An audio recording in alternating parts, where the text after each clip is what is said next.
Happy Sunday everyone, welcome back to our channel Visualize with Vinny, and in today's video we will be talking on what is financial independence and why it is important not only to your profession but also in personal life. So I have my brother who has read a lot about it, and we will discuss in general about what is financial independence, how can you be financially independent, some insights from him. So over to him. I just want you to tell what is financial independence, because lot of us have lot of knowledge about being professional, or in schools we are taught about it, but about financial independence we are not taught about it. That is why a lot of people who are professionally good also fail in these terms. So I want you to talk about it. Financial independence is a state, for example, where you have 1,000 rupees expenditure per month, and if you are able to cover that expense without going for an active job, then you are in a state of financial independence. But if a person has an expenditure of 50,000 rupees per month, and if he earns only 40,000 rupees per month without going for a job, even though he earns more than you, but he is said not to be a financially independent person. So this is a real-time example for a financially independent person. Financial independence is different from financial literacy, because financial literacy is the ways and means to know how to become financially independent. It might be through books, or watching good videos, or learning from real-time examples from already invested and grown wealthy people. So once you become a financially literate person, it will give ways and means for you to become a financially independent person. Okay, so you have said that you can still love what you do and still earn, but how is it possible? How do you think it is possible? Yeah, it is possible, because that is where you should be financially literate. You must know many aspects related to finance, and even though this is a little bit tough in the beginning, but once you know the hack of it, it will be very easy to achieve income through many other means, not by doing only a single job. Okay, so being financially literate, you're speaking about you should be financially literate to know about it. So, what do you suggest to become financially literate first of all? First of all, to be financially literate, the knowledge basically comes through books. You must read many financial books, and you can watch many other interviews of many financially sustained people. For example, like Warren Buffett, he is one of the financial literate persons who is alive, and many other persons also, good investors who invest in stock markets, who invest in bonds, who have good set of asset classification, etc. You can follow from those kinds of real life examples, and also the knowledge can be transferred through books, or if your parents are financially literate and they transfer the knowledge from them towards you, it will be very helpful from you to develop from your childhood itself. Since you were speaking about books, what are the books that you will suggest for people who are right now beginning to be right now learning financial literacy? So, with respect to books, first of all, to be a financially literate person, you must know everything about money. So, first thing is you should know what is money and how is money useful in the day-to-day transactions, in the day-to-day activities.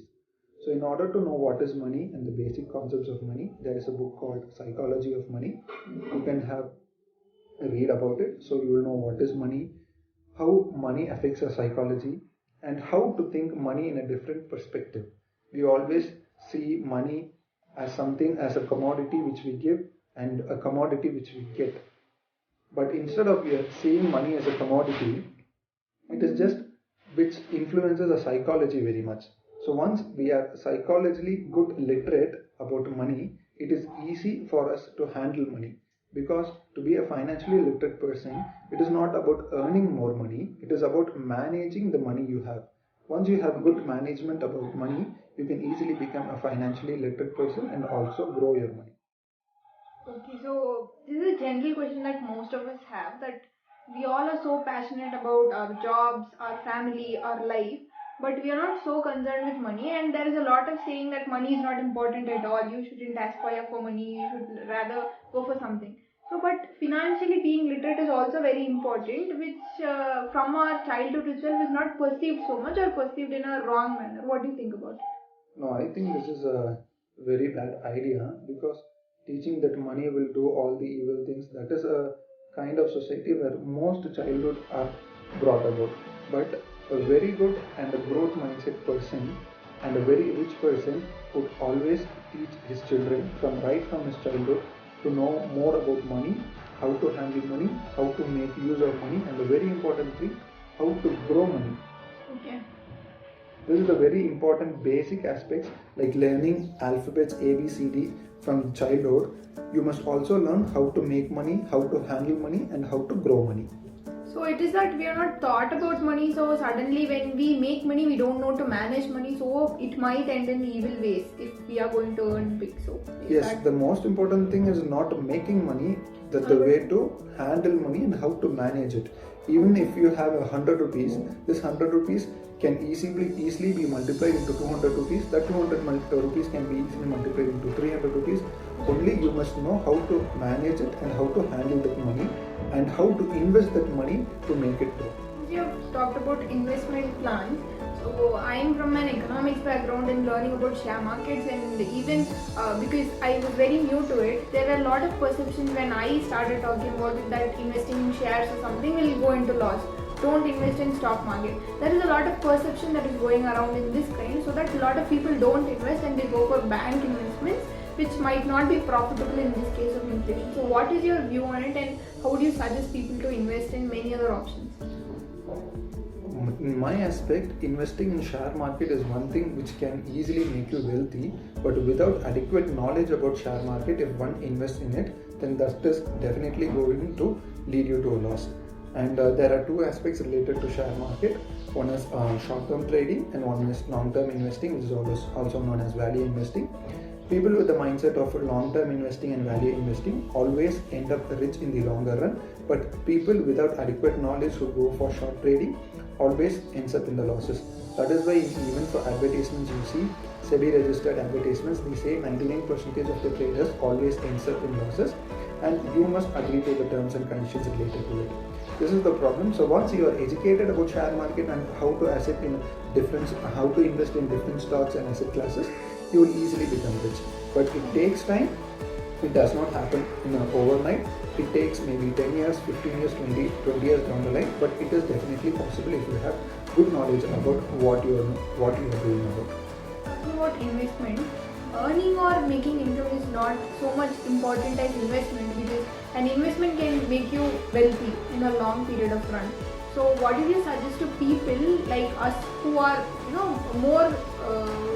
more oriented towards earning than investing? How do you see investment and why it is important to invest? The first and foremost thing is, only if you have an earning, then you will be able to invest. Without earning, you will not be able to invest. So if you earn 100 rupees, and if you want to make that 100 rupees grow, you must at least invest 50 rupees or 60 rupees, etc. Without earning, you will never be able to invest. So the first primary goal is to earn money. Once you earn money, then you can allot a certain amount of money for your day-to-day expenses, a certain amount of money for your savings, and certain amount of your money for your investments. This is how you can split. There is a 30-20 rule where a certain amount of 50% of money go to your daily expenses, 30% of money you can do for your necessary needs like buying mobile phones or buying shoes, clothes, etc. and 20% of money always goes for your savings. This 20% of money always invested correctly and accordingly in the right assets and right stocks, etc. It can lead you to earn rich in the longer run. But without being consistently investing this 20% of money for a longer period, you will not be able to make your money grow. So the consistency is the key. Like us learning consistently to clear an examination, you need a lot of consistent efforts in investment to become rich. Yes, this is the analogy also. For UPSC aspirants, by reading to 1 week, 2 weeks, 3 weeks, or even 1 month or 6 months, you will not become an IAS officer. This is how money works also. You must invest in the longer run, be it 5-year period, 10-year period, 15-year period, etc. Investing in the longer run always allows your money to compounding, as mentioned, is the 8th wonder of the world. This is the word which many people don't know. Once you know the power of compounding effect, this will make your money to grow even more higher and higher and higher, and it will easily multiply your money twice and thrice and multiple times. Okay, so about passive income, because students like us or people who are not going for a job, but yet I think a lot of people have to develop certain kind of skills to earn passive income, and that is also really important in one's life. So what is your take on it? The passive income, I feel in current world scenario, it is definitely important because by doing one job, you will not be able to earn more. Even though you earn 1 lakh rupees per month, I think in the present world scenario, depending upon your daily expenses, it might be enough or it might not be enough. For a moderate average expense in a month, it takes about 20 to 30,000 rupees to live in a well-equipped city today. So even if you earn 1 lakh rupees per month, and if your family comprises of 4 people, maybe your father and mother and a brother and a sister, the 1 lakh rupees divides by 4. So each person earning member would be just 25,000 rupees. So it definitely becomes difficult. So this is where the passive income comes into play. So passive income is nothing but without actively involving in a job, you can earn money by passive means also. That is, you can earn money even when you sleep. For example, if you create a YouTube video and you post it in your channel, when people watch it, you just earn money as far as the views go high. This is one kind of passive income. And other passive incomes are investing in stocks, investing in bonds, investing in real estates, because as the time period goes on, your money also keeps growing higher and higher. This is how passive income comes into play, and I think this is the most important factor in nowadays, because people have the know-how of how digital technology works also. So just having a mobile phone or a laptop, you can easily earn passive income daily. I just want to ask you about, since we talked about passive income, so what would you suggest for an UPSC aspirant like us to know about passive income, or in the brief time we might have some breaks? Do you suggest going for such options and learning about it? Do you think it will be useful for us? So passive income with respect to a UPSC aspirant, I would always relate it with studying, doing jobs with respect to studying itself. For example, you can take tuitions, which earns you a kind of passive income.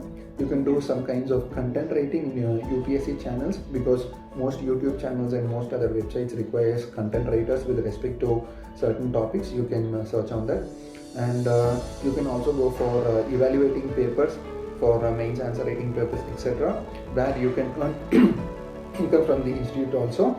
So once you will be also knowing about the perspectives of the examination and how other students write the mock answers and etc. like that, and also you will be also earning certain kinds of money. I would also want you to focus on this thing, because some people, while earning, they will be driven away by money, or they wanted to earn more, and they initially they would start with an urge, but at last forget for what they did or what purpose it is, and they move towards a different direction. So I want you to make us understand that the purpose of it should not be gone, and you should do it only as a passive income source, or to a limit only, without getting out of your purpose. So I would also want to talk on it. Actually, this is a subjective take, because it depends upon each and every individual as to how much money he requires.